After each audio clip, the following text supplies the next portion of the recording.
હિંમતનગરથી હાલ મહત્વના સમાચાર સામે આવ્યા છે। હિંમતનગરમાં વર્ષો જૂની ટાંકી તોડી પાડવામાં આવે છે। જર્જરિત ટાંકીને તોડી પાડવામાં આવે છે। શહેરના મધ્યમાં આવેલી પાણીની ટાંકીને તોડવામાં આવે છે। 1973માં શહેરમાં પ્રથમ ટાંકી બનાવવામાં આવી હતી, ત્યારે પોલીસ બંદોબસ્ત સાથે જર્જરિત ટાંકીને તોડી પાડવાની કામગીરીને પૂર્ણ કરી દેવામાં આવે છે। ટાંકી તોડી પાડતા લાઈવ દ્રશ્યો પણ સામે આવ્યા છે।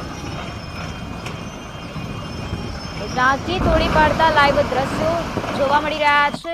આ વિડીયોમાં જોઈ શકાય છે કે ટાંકીને કઈ રીતે તોડી પાડવામાં આવી છે।